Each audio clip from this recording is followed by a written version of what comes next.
গত বছর ঠিক এই সময় এই উপলক্ষে অর্থাৎ জুলাই গণঅভ্যুত্থানের প্রথম বর্ষপূর্তি আয়োজন যখন প্রফেসর ইউনূস সরকার ছিলেন, তখন তো তারা যখন ছিলেন তখন কারা ক্ষমতাবান ছিলেন সেটা তো আমরা জানি। সেই ক্ষমতাবান পক্ষ গতবারের এই আয়োজনে ঢাকা বিশ্ববিদ্যালয়ের টিএসসিতে আমরা দেখেছি যে চিহ্নিত যুদ্ধাপরাধী, যাদের যুদ্ধাপরাধের অভিযোগে মৃত্যুদণ্ড হয়েছে, তাদের ছবি দিয়ে তাদেরকে হিরো হিসেবে উপস্থাপন করা, বঙ্গবন্ধুর হত্যাকারীদের হিরো হিসেবে উপস্থাপন করা, টিএসসিতে বিশাল বিশাল বিলবোর্ড দেওয়া, আয়োজন করা, এই ব্যাপারগুলো আমরা দেখেছি। এবং সেগুলো ডক্টর ইউনূস সরকার এক ধরনের পৃষ্ঠপোষকতা দিয়েছে এবং এদেশে এটা প্রতিষ্ঠিত করার চেষ্টা করা হয়েছে যে এদেশে যুদ্ধাপরাধী বলে কিছু নেই, ৭১-এ মুক্তিযুদ্ধের বিরোধী কেউ ছিল না। এবার একটু কম হয়েছে, মানে গতবারের চাইতে গতবার ঢাকা বিশ্ববিদ্যালয়ের টিএসসিতে যে বাগাড়ম্বর আমরা দেখেছি এই এদের ছবি নিয়ে, সেটা এবার হয়নি। গত বছর একটা হয়েছে টিএসসিতে, যেটা হয়েছে সেখানে বাম দল প্রচণ্ড বিরোধিতা করেছে এবং বাম দলের বিরোধিতার মুখে সেই ছবিগুলো বিশ্ববিদ্যালয়ের প্রশাসন সরিয়ে নিতে বাধ্য হয়েছিল। ঠিক একই ঘটনা রাজশাহী বিশ্ববিদ্যালয়ে এবার ঘটেছে, ঢাকাতে ঘটেনি, রাজশাহী বিশ্ববিদ্যালয়ে ঘটেছে। সালাউদ্দিন আম্মার রাজশাহী বিশ্ববিদ্যালয়ের জিএস, ছাত্র সংসদের জিএস, তিনি এই একই কাজ করেছিলেন মানে প্যারিস রোডে। বাম দলের আন্দোলনের মুখে প্রশাসন সেই ছবিগুলো সরিয়ে নিতে বাধ্য হয়েছিল, কিন্তু বজলুল হুদা, বঙ্গবন্ধুর হত্যাকারী এবং যার ফাঁসি কার্যকর হয়েছিল, তার ছবি বীর হিসেবে রেখে দিয়েছে প্রশাসন।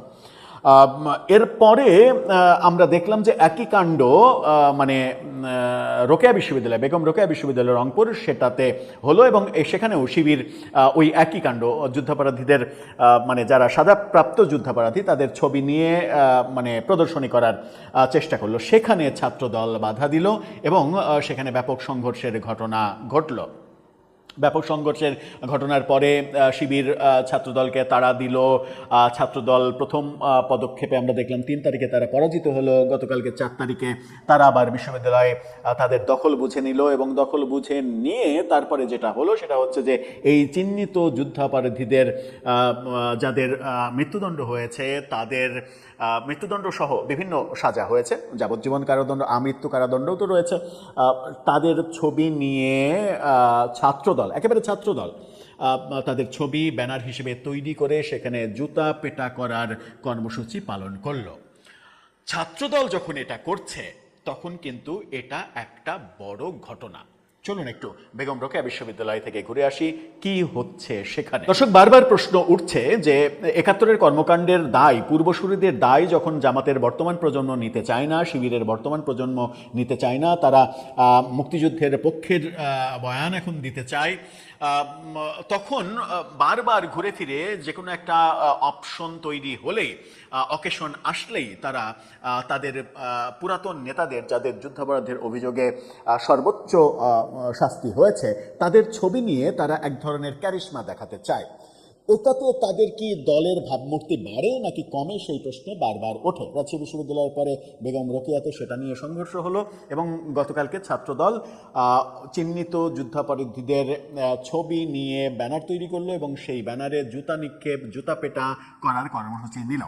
চলুন একটু সাউন্ডবিহীন ভিডিওটা একটু দেখে আসি।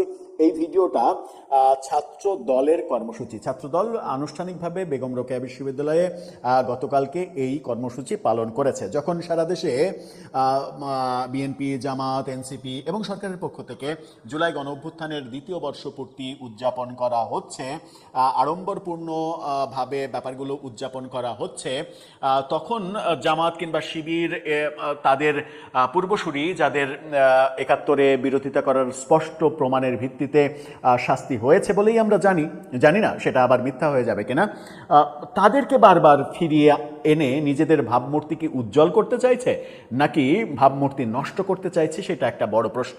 আরেকটা প্রশ্ন হচ্ছে যে বেগম রোকেয়া বিশ্ববিদ্যালয়ে যখন এই ঘটনাটা ঘটে, ছাত্রদল যখন শিবিরের এই প্রদর্শনী সেখানে বাধা দেয় এবং সেখানে সংঘর্ষ বাঁধে, সেই যে প্রদর্শনী, সেখানে কিন্তু সালাউদ্দিন কাদের চৌধুরীর ছবিরোধ ছিল, বিএনপি নেতা, একই দোষে যারও মানে মৃত্যুদণ্ড হয়েছে। কিন্তু ছাত্রদল দেখেছি যে এটার বিরুদ্ধে অবস্থান নিয়েছে এবং মানে পরশুদিনের এই অবস্থানের পরে গতকালকে তারা ব্যানার টাঙিয়ে ব্যানার তৈরি করে এরকম জুতাপেটা ব্যাপারগুলো করলো এবং মুক্তিযুদ্ধের চেতনার কথা মানে খুবই বলিষ্ঠ কণ্ঠে উচ্চারণ করলো। ছাত্রদলের কাছে এই চেতনাটা বাংলাদেশের বহু মানুষ প্রত্যাশা করে, ছাত্রদলের কাছে এবং বিএনপির কাছে। কিন্তু মজার ব্যাপার হচ্ছে যখন ছাত্রদল ছোটরা এই কর্মসূচি মানে রাজাকারদের প্রতি ঘৃণা কর্মসূচি পালন করছে, তখন আমরা দেখেছি যে ব্যাপারগুলোতে একটু মানে হোঁচট খেতে হয়। ব্যাপারগুলো মানে উচিত কি অনুচিত সেই ব্যাপারে মন্তব্য করতে চায় না, কিন্তু আমাদের হোঁচট খেতে হয় যখন আমরা দেখি যে বিএনপি সরকার, যার প্রতিষ্ঠাতা একজন মানে খেতাবধারী মুক্তিযুদ্ধে তার অনন্য ভূমিকা, সেই দল যখন এবারের নতুন সংসদে শোক প্রস্তাব গ্রহণ করে, তখন সেই শোক প্রস্তাবে তাদের নাম অন্তর্ভুক্ত করা হয় যারা যুদ্ধাপরাধের অভিযোগে মানে হয় ফাঁসিতে মরেছেন অথবা আমৃত্যু কারাভোগ করে মারা গেছেন। তারা সংসদ সদস্য হলেই যারা মানে একেবারে স্পেসিফিক মানে আদালতের মাধ্যমে যাদের বিচার হয়েছে তাদের নিয়ে যখন শোক প্রস্তাব গ্রহণ করা হয় এবং ওই সংসদে যখন একজন খেতাবধারী বীর মুক্তিযোদ্ধা স্পিকারের আসনে বসে থাকেন, তখন সেটা বিতর্কের জন্ম দেয় এবং বিতর্কের জন্ম দিয়েছে। প্রচণ্ড হতাশা এসেছে সংসদের এই কার্যক্রমে, সেটা নিয়ে মানে প্রগতিশীল সমাজ অনেক প্রতিক্রিয়া ব্যক্ত করেছে। এটা উচিত হয়েছে কি অনুচিত হয়েছে সেটা স্পেসিফিকলি বলতে চায় না, এটা খুব সিম্পল ব্যাপার এই কনক্লুশনে আসা যে এটা উচিত হয়েছে কি অনুচিত হয়েছে। আমি শুধু মানে দুই রকমের ঘটনার কথা বলছি। একদিকে ছাত্রদল একটা নৈতিক অবস্থান গ্রহণ করছে বেগম রোকেয়া বিশ্ববিদ্যালয়ে, আর একদিকে সংসদে আমরা দেখছি যে ওই যাদের ছবিতে জুতা নিক্ষেপ করা হচ্ছে তাদের জন্য সংসদে শোক প্রস্তাব গৃহীত হচ্ছে এবং গ্রহণ করছে তাদেরই মূল দল বিএনপি যখন ক্ষমতায়। ব্যাপারটা একটু কেমন যেন এলোমেলো মনে হয় না দর্শক আপনার কাছে? আপনার মতামতের ব্যাপারে জানিয়ে লিখতে পারেন আমাদের কমেন্ট বক্সে।